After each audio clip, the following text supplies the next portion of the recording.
नमस्कार। आज हम भारतीय चित्र षडांग 6 लिम्स ऑफ इंडियन आर्ट के बारे में चर्चा करेंगे। साधारणतया चित्र कागज, कैनवास आदि धरातल पर रंग, स्याही आदि से आकृति बनाकर की गई सज्जा को कहते हैं। इस प्रकार संपूर्ण सज्जित धरातल को यानी संपूर्ण रूप से सजाए गए सरफेस को चित्र कहेंगे, जिसमें अनेक आकृतियों एवं रंगों का संयोजन होता है। यह परिभाषा सार्वभौमिक है, यूनिवर्सल है, जो भारतीय, यूरोपीय अथवा अमेरिकन चित्रों के संदर्भ में की जा सकती है। परंतु प्रत्येक संस्कृति और देश की कलाकृति में एक गुणात्मक भेद होता है, जिसे उस संस्कृति और देश काल के संदर्भ में ही जाना जा सकता है। प्राचीन भारतीय चित्र की परिभाषा के लिए 11वीं शती में लिखित कामसूत्र की टीका में एक सूत्र प्राप्त होता है, जो न केवल 11वीं शती और उससे पूर्व के चित्रों के संदर्भ में ही उचित है, वरन उसके उपरांत बने चित्रों के संदर्भ में भी सार्थक है। कामसूत्र एक प्राचीन ग्रंथ है जो कि वात्स्यायन द्वारा लिखा गया है। इसकी रचना लगभग 213 ईसा पूर्व में की गई, किंतु कुछ लेखक इसका रचनाकाल 600 ईसा पूर्व से 200 ईसा पूर्व मानते हैं। इसके प्रथम अधिकरण के तीसरे अध्याय 3rd चैप्टर में 64 कलाओं 64 कलाओं का उल्लेख करते हुए गीत, नृत्य तथा वाद्य के उपरांत चौथे क्रम में आलेख्य की चर्चा हुई है।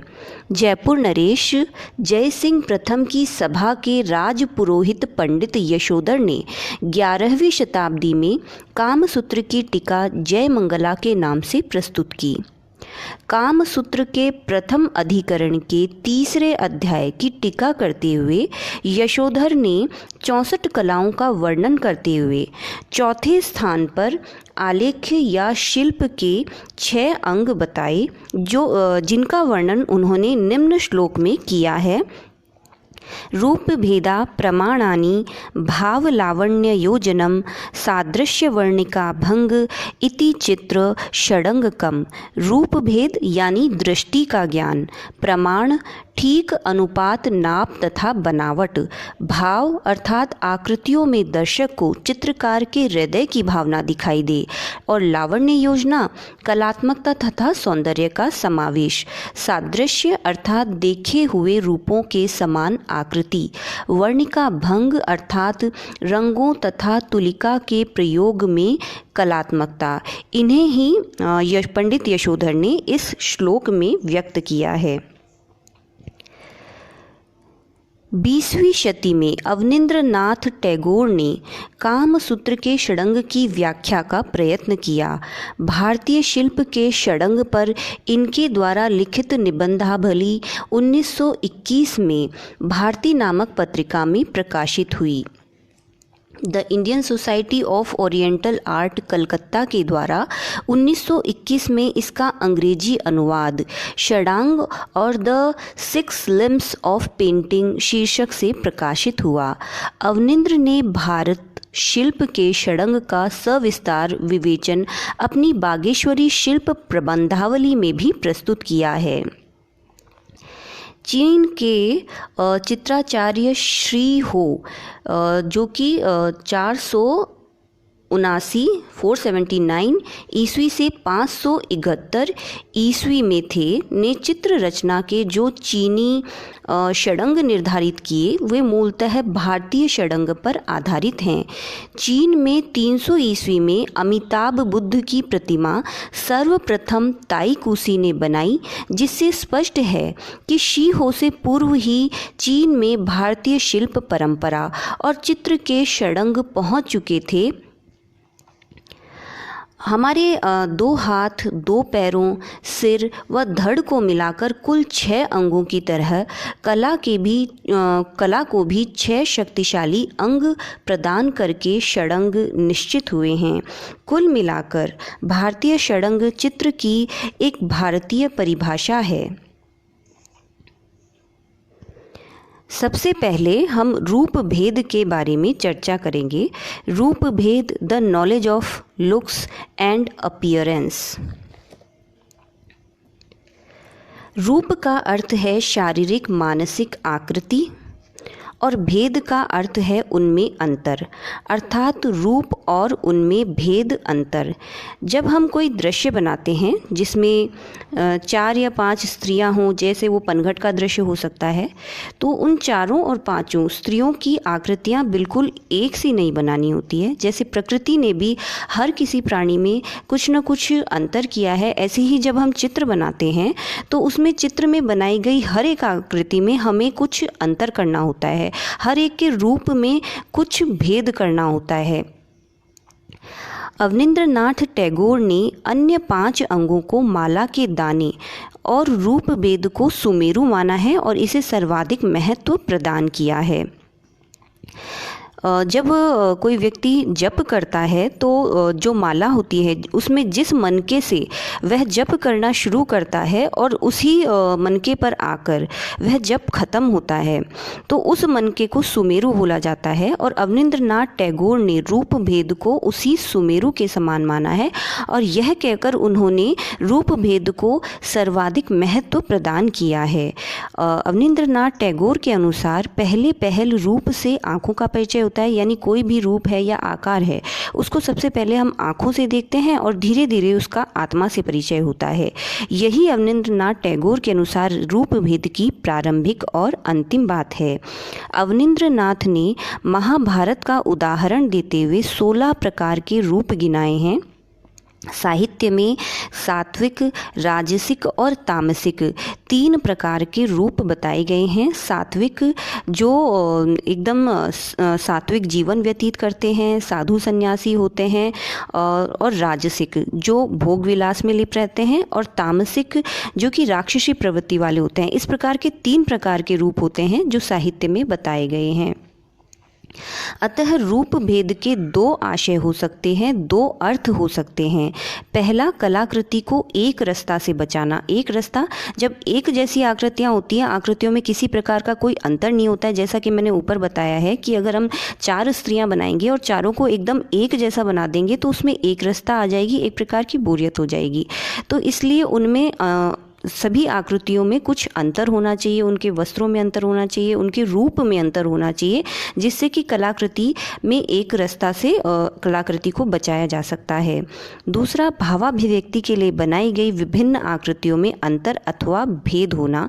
इसका भी लगभग वही अर्थ होता है कि अपने भावों को अभिव्यक्त करने के लिए, अपनी इमोशन को एक्सप्रेस करने के लिए हम जो भी आकृतियाँ बनाते हैं उनमें अंतर होना ही चाहिए, उनमें एक प्रकार का डिफरेंस होना चाहिए, उनमें एक प्रकार का भेद होना चाहिए। मानवाकृतियाँ सभी लगभग एक जैसी होती हैं, परंतु कलाकार का कर्तव्य होता है कि आकृति बनाते समय उसकी चरित्र की विशेषताओं को, उसकी भावनाओं को उसकी आकृति में स्पष्ट रूप से दिखा सके। इसी रूप भेद के ज्ञान से कलाकार व्यक्ति विशिष्ट को, जैसा कि ऊपर बताया है, सात्विक, राजसिक या तामसिक दिखा सकता है। ये आकृतियाँ कलाकार केवल रूप भेद के द्वारा ही दिखा सकता है। जैसे सात्विक दिखाने के लिए पूजा करते हुए, योगासन करते हुए और उसके चेहरे पे दिव्य भाव दिखाए जा सकते हैं, और राजसिक दिखाने के लिए घोड़े हाथी पे चढ़े हुए या राजसिक ऐश्वर्य, भोग विलास इत्यादि का उपयोग करते हुए, और तामसिक दिखाने के लिए तामसिक प्रवृत्ति में लिप्त या बुरी प्रवृत्तियों में लिप्त और उसके ऊपर चेहरे पे भी तामसिक भावनाएं दिखाई जा सकती है। अब कोई स्त्री है जिसको हमें दिखाना है कि वह दासी है, तो हम उसे कैसे दिखाएंगे? क्या उसे केवल घर में झाड़ू लगाते हुए दिखाकर हम बता सकते हैं कि वह दासी है? परंतु यह भी तो हो सकता है कि वह किसी गरीब घर की वधू है या मालकिन है, क्योंकि वो लोग भी अपने घर में साफ सफाई का काम स्वयं ही करते हैं। अतः कार्य की विभिन्नता से केवल कार्य को अलग दिखाकर ही किसी को दासी या घर की नववधू नहीं दिखा सकते हैं। वास्तव में उसके चेहरे के आकर्षण को दिखाना होता है। अतः बाह्य रूप के साथ साथ, बाहरी रूप के साथ साथ आंतरिक रूप दोनों का ही समावेश करना होगा, और अंतः मन को दिखाने के लिए कलाकार को बहुत बारीकी से अंतः रूप का ज्ञान व अध्ययन करना पड़ता है। अंग का दूसरा अंग है प्रमाण, accuracy and precision of measurement and structure. Abanindranath Tagore ने प्रमाण को ऊंच नीच, दूर निकट, सफ़ेद काला, जल स्थल इत्यादि में भेद या अंतर बताया है। इसके अंतर्गत शरीर का अनुपात, शरीर की रचना आदि आते हैं। इसके ज्ञान से कलाकार चित्र में वस्तु की लंबाई चौड़ाई निश्चित करता है कि किसी वस्तु को, किसी आकार को, किसी आकृति को कितना लंबा बनाना है, कितना चौड़ा बनाना है, कितना छोटा बनाना है या कितना बड़ा बनाना है। आकृति का नाप क्या हो, इसके लिए कहा जाता है कि स्त्री आकृति सिर से 7 गुना से अधिक और पुरुष आकृति सिर से 8 गुना या उससे कुछ अधिक होती है तथा समस्त शरीर के अवयवों का समावेश किस क्रम में हो व प्रत्येक अवयव का, प्रत्येक अंग का क्या नाप हो, यह बात प्रमाण के द्वारा ही निर्धारित कर सकते हैं। भारतीय चित्रकला में एक विशेषता है कि मानव आकृति और देवता की प्रमाण आकृति में अंतर रखा जाता है, क्योंकि देवता का तेज तथा आदर्शवाद दिखाने के लिए मानव से उसे बहुत बड़ा बनाया जाता है। जैसे कि अजंता के चित्र में यशोधरा को और उसके पुत्र को छोटा बनाया गया है और भगवान बुद्ध को उनसे आकार में बहुत अधिक बड़ा बनाया गया है ताकि उनकी आकृति से देवत्व दिखाया जा सके। अवनींद्रनाथ टैगोर ने इसके लिए प्रमाण को अच्छे से स्पष्ट करने के लिए समुद्र का उदाहरण दिया है कि जब हम समुद्र का चित्र जब हमें बनाना होता है तो उसके लिए किसी कागज पर कितना भाग पृथ्वी के लिए रखा जाए और कितना भाग आकाश के लिए छोड़ा जाए और कितना भाग समुद्र के लिए रखा जाए, इसको निर्धारित करने को प्रमाण ही कहा जाता है। तीसरा अंग है भाव, द फीलिंग ऑन फॉर्म। भाव हृदय में छिपे विचारों को कहते हैं। आकृति की भाव भंगिमा, स्वभाव, व्यंग तथा मनोभाव का चित्रण भाव भेद के अंतर्गत आता है। भरत मुनि ने भाव की व्याख्या करते हुए कहा है कि भाव वह है जो उसी प्रकार व्याप्त हो जाए जिस प्रकार गंध या रस किसी वस्तु में व्याप्त हो जाता है। जिस प्रकार कोई खुशबू है या कोई रस है जो किसी वस्तु में समा जाता है, उसी प्रकार भाव भी हमारे अंतर्मन में व्याप्त हो जाता है। भारतीय साहित्य में 9 रस और 9 उसके स्थायी भाव बताए गए हैं जिनका चित्र में भी प्रयोग होता है। अतः नायक अथवा नायिका के मन में, चित्र में हम जो भी आकृति बना रहे हैं स्त्री की या पुरुष की, उसके मन में जो भी विचार और जो भी भाव छिपे हैं उनको अभिव्यक्त करना, उसको एक्सप्रेस करना ही षडंग के इस अंग का प्रधान लक्ष्य है। भारतीय चित्रकला में भाव को बहुत अधिक महत्व दिया गया है। पश्चिमी कलाकार यथार्थवादी आकृति को महत्व देते हैं, जबकि भारतीय कलाकार भाव को भी मुख्य रूप से मानते हैं। यह भाव विभिन्न का शरीर पर अलग अलग प्रभाव पड़ता है। जैसे कविता के लिए रस का बहुत अधिक महत्व है, वैसे ही भाव के बिना आकृति देखने में एक काठ का पुतला यानी कठपुतली मात्र दिखाई देती है। भाव को प्रकट करने के लिए कलाकार को यह ध्यान रखना पड़ता है कि आकृति की भंगिमा में बहुत अधिक नाटकीयता नहीं आनी चाहिए, वरन सत्यता स्पष्ट नजर आनी चाहिए।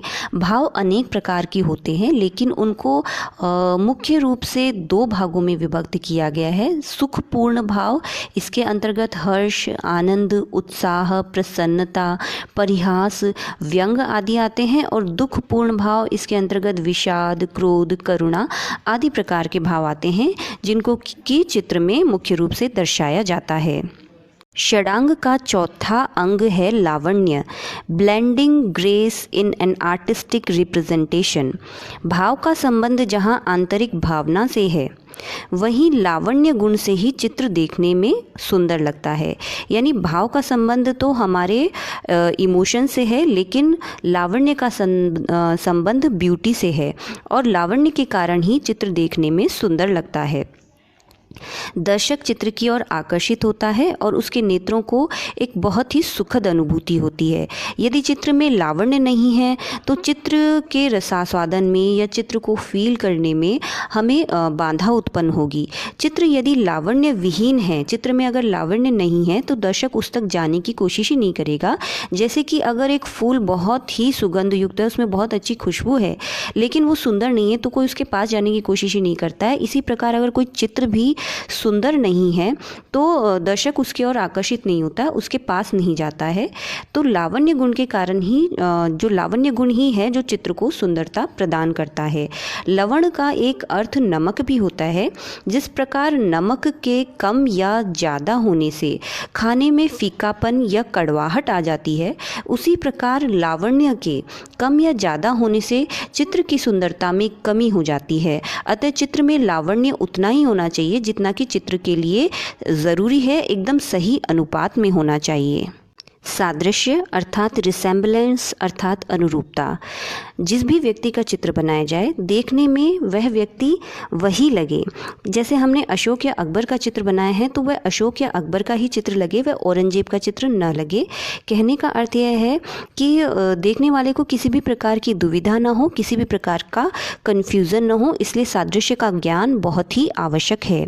किंतु भारतीय चित्रकला में चित्र को एकदम फोटोग्राफ की तरह बनाने पर अधिक जोर नहीं दिया गया है, बल्कि एक आदर्श रूप की, एक मॉडल रूप की कल्पना की गई है। सादृश्य का अर्थ है अंग प्रत्यंग का किसी उपमान से संबंध हो, उपमान अर्थात रिसेम्बलेंस। एक का भाव जब दूसरे का उद्रेक कर रहा हो तो उसे सादृश्य कहा जाता है। सादृश्य का चित्रकला में वही स्थान है जो हिंदी साहित्य में उपमा अलंकार का है। सादृश्य से प्लस दृश्य के जैसा, जैसे कमल के जैसे नेत्र या मीन के जैसे नेत्र मीनाक्षी नेत्र, कमल की पंखुड़ियों के समान होठ इत्यादि। षडांग का छठा और अंतिम अंग है वर्णिका भंग, an artistic way of making use of the brush and colour, यानी कि तुलिका और रंगों, ब्रश और कलर का कलात्मक उपयोग इसके अंतर्गत आता है। महादेव जी ने पार्वती जी से कहा है, वर्ण ज्ञान यदा नास्ति की तस्य जप पूजनई, अर्थात जब तक हमें वर्ण का यानी रंगों का ज्ञान ही नहीं होगा तो जप और पूजन का भी कोई मतलब नहीं है। मानसोल्लास में भी चित्रकार को वर्ण पूर्ण दक्ष होना आवश्यक कहा गया है, यानी वर्ण यानी रंगों के उपयोग में दक्ष होने की बात कही गई है, एक्सपर्ट होने की बात कही गई है। अवनींद्र नाथ जी ने भी कहा है कि रंगों और कुंची का कलात्मक प्रयोग वर्णिका भंग के अंतर्गत आता है। कलर्स और ब्रशेस का कलात्मक प्रयोग आर्टिस्टिक यूज़ ही वर्णिका भंग के अंतर्गत आता है। वर्णिका भंग का अर्थ वर्ण तथा उसका उचित प्रयोग तथा वर्ण मिश्रण का ज्ञान आदि माना जा सकता है। तुलिका को यानी ब्रश को तरल रंग में, लिक्विड कलर्स में कितना भिगोया जाए, डुबोया जाए, उसकी नोक पर कितना रंग रहे और कितना झाड़ दिया जाए, और उस रंग भरी तुलिका को कितना दबाकर या कितना उठाकर कागज पर चलाया जाए, इस सब नाप जोख का ज्ञान प्राप्त करना ही वर्णिका भंग की चरम शिक्षा है। अतः कुल मिलाकर हम कह सकते हैं कि भारतीय चित्र षडंग चित्र की एक भारतीय परिभाषा है, भारतीय डेफिनेशन है, जो न केवल 11वीं शती एवं उससे पहले के चित्रों के संबंध में उचित है, वरन इसके पश्चात के उन सभी चित्रों पर लागू होती है जिनका मूल भारतीय संस्कृति और परंपरा रही है, यानी जो चित्र भारतीय संस्कृति और परंपरा पर आधारित रहे हैं। भारतीय चित्र षडंग से संबंधित हमारा यह टॉपिक यहीं पर कंप्लीट होता है। आगे भी मैं समय समय पर इस प्रकार की जानकारी आपको उपलब्ध करवाती रहूँगी। सो प्लीज़ इस YouTube चैनल को ज़रूर से सब्सक्राइब करें। Thank you.